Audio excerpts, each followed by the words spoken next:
pessoal, muito boa noite. Só para vocês terem uma noção, hoje é dia 30 de março de 2020.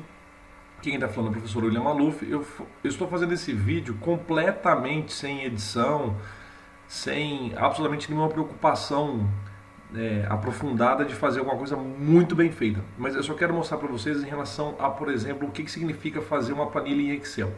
Preste atenção, por favor, que tem um exercício até, inclusive um exercício novo, eu vou colocar na lista de exercícios em breve, mas vocês já podem usar, inclusive, para estudar. E aí, o que eu fiz? Eu acabei de começar a fazer essa planilha. Então, eu peguei e só digitei esses termos aqui. Geometria, eu escrevi eixo, coloquei o diâmetro em milímetro, não tem nada, não tem formulação, não tem absolutamente nada. Então, é um Excel puro e simplesmente para que eu possa preencher meus dados. As únicas coisas que eu já deixei preenchido é, por exemplo, o eixo vai ser sempre de aço nessa disciplina, a gente não tem formulação para eixos que não sejam de aço, e nem para chavetas. As chavetas serão sempre de aço. Então, por exemplo, eu coloquei aqui uma célula que trata do torque máximo em Newton por milímetro. Ora, pode ser que o exercício não forneça o torque máximo. Então eu venho, por exemplo, o exercício pode calcular, pode fornecer a potência e a rotação. Então eu venho aqui e crio uma forma para, em função da potência e da rotação, calcular o torque. Então vocês entendem que é algo completamente simples, não tem programação. Por exemplo, o diâmetro do eixo, vejam, o diâmetro do eixo é 52. Eu vou digitar aqui, ó, diâmetro do eixo, 52. Não acontece nada, não tem programação, ele não puxa de uma outra tabela, o que seria ideal, mas não é isso que precisa ser feito, entendeu? Isso assim é uma tabela para coletar os dados. Então, eu vou pegar o diâmetro do eixo no formulário e aí eu vou preencher as informações aqui. Daí eu vou no tabelário e com o diâmetro do eixo de 52 eu preciso escolher esta chaveta. Lembrando que no enunciado do exercício, no item A, diz que é a chaveta retangular 6885. Eu transcrevi aquelas informações para minha planilha. De novo, minha planilha não puxa nada de lugar nenhum. Ela é uma planilha super simples. Aí pergunta aqui, ó, o LC, que seria o comprimento do cubo, não tem essa informação. Então só vou deixar essa informação aqui, ó, não tenho, não conheço. Portanto, deixei aqui essa informação. Diz no enunciado do exercício que o cubo é de ferro fundido. Então eu vou escrever ferro fundido, só para eu ter essa informação. Nesse exercício, diz que a chaveta ela é temperada, então eu vou escrever aqui, ó, sim, temperada, e diz que a classe da chaveta, nesse exercício, foi fornecida é 4.8. Então eu tenho essa informação. Caso contrário, eu colocaria um ponto de interrogação e estaria tudo bem. Aí o enunciado diz que a carga alternada, portanto carga do tipo 1, 2, 3, e diz que são choques fracos. E eu inclusive comentei com vocês que eu troquei a nomenclatura. Antes na disciplina eram choques leves e choques fortes. E nos vídeos eu expliquei para vocês, gente, forte, o antônimo de forte é fraco. Então a partir de agora fica fraco. Então eu alterei já as tabelas todas para contemplar essa nova nomenclatura. Para vocês terem noção como eu estou fazendo isso real time, vocês podem acompanhar pelo relógio do meu computador. Então eu estou fazendo isso à medida em que eu estou lendo o exercício. Aí eu me esqueci, eu falei, opa, aqui em material eu preciso colocar essas duas células a mais. Pressão admissível e tal admissível. Muito bem, então agora eu vou pegar as tabelas e vou consultar essas informações. Agora eu dividi a tela para colocar aqui o formulário no lado direito. Então eu vou fazer a seguinte consulta. Pressão admissível, essa é a tabela que eu tenho que utilizar. Eu tenho informações no enunciado que são choques fracos e carga 3, e o cubo é de ferro fundido. Além do cubo ser de ferro fundido, eu não estou trabalhando com chavetas côncavas, eu estou trabalhando com chavetas retangulares e eixos regulados. São chavetas retangulares, então são 30 megapascal.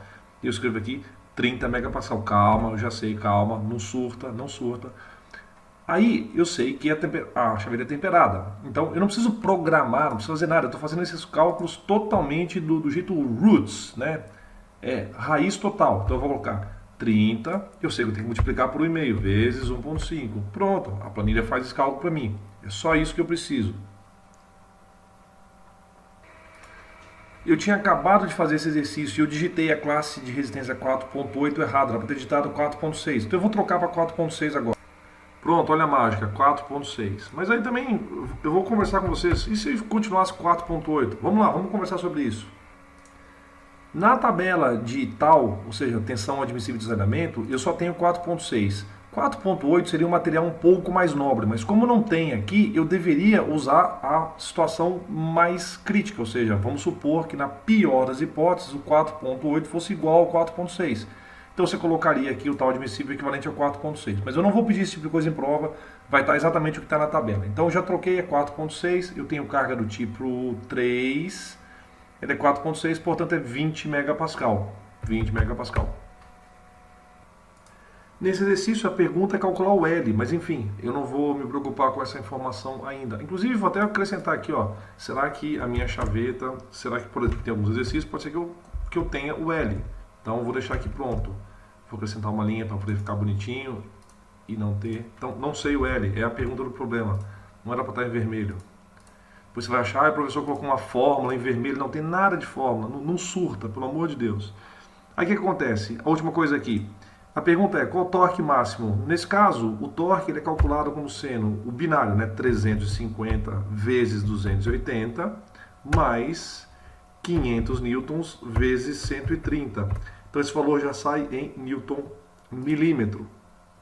E aí agora, a chaveta retangular ela pode falhar por dois motivos. Ela pode falhar por esmagamento ou por cisalhamento. Então o que eu vou fazer? Eu vou fazer uma fórmula aqui na mão agora, sem nenhuma programação, sem nada. E vou calcular o L por cisalhamento e o L por esmagamento.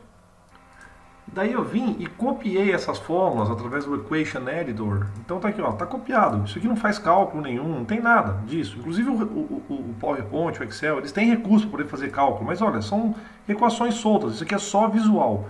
Então, já que essas são as fórmulas, o que eu vou fazer? Eu vou isolar o L. Tá vendo que o L está aqui? Então eu passo o L para cá e passo a pressão admissível para cá. Então vai ficar L tem que ser maior ou igual a um certo número. Aqui vai ser a mesma coisa. Eu passo o L para cá, passo o admissível para cá, então vai ficar L tem que ser maior ou igual a um certo número. Viu? Fiz só uma manipulação aí de variáveis para poder ficar bonito. Isso aqui não precisa. Isso é só perfumaria, digamos assim. Só para ficar bonito. Porque eu acho que tem que ficar bonito. Só por isso, mas cada um vai fazer a planilha do seu jeito. Então eu montei a equação aqui nessa célula. Eu vou clicar na célula para você, se você quiser conferir, para você ver quais são as cores. Se você precisar, dá um pause na tela aí e aí você verifica quais são as conexões que eu fiz.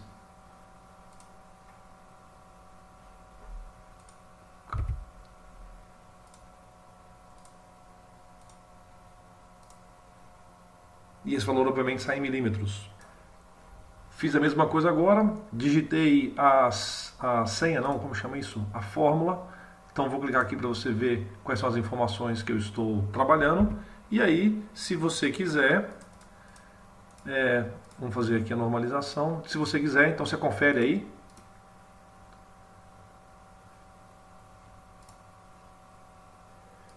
E aí, como eu estou fazendo uma calculadora só para esse tipo de exercício, só para ser mala, o que eu fiz? Já coloquei também um resultado automático, para ele poder selecionar o máximo entre esses dois valores, ou seja, esse seria o L mínimo que a gente tem que ter para transmitir esses esforços. E ainda para poder encerrar com chave de ouro, tem que ser o L tem que ser maior que 26,3, ou seja, qual que é o primeiro valor maior do que 26,3 na tabela de normalização, 28 milímetros. Obviamente, na hora que você estiver montando a sua tabela, você valida com o exercício que você já tem as respostas e que você sabe que o exercício está certo. E quem já teve aula comigo sabe que eu sou obcecado com unidades, formatação. Então eu não tinha colocado esse L em milímetros. Tudo bem que todos os L's aqui estão em milímetros, mas fiz questão de colocar aqui, fiz a normalização, coloquei em negrito e pronto. Eu tenho uma calculadora muito malzinha feita, né? Porque se eu pedisse, por exemplo, quanto que vale o H, aí eu teria que refazer esses cálculos nessas células. Então, se vocês aprenderem a usar o solver do Excel, aí algumas coisas ficam diferentes. Mas não é essa a minha intenção no momento. Minha intenção é estimular o mínimo uso de uma planilha de cálculo para que vocês façam esses cálculos automaticamente e na hora de submeterem a prova, vocês vão submeter a prova e esse arquivo também.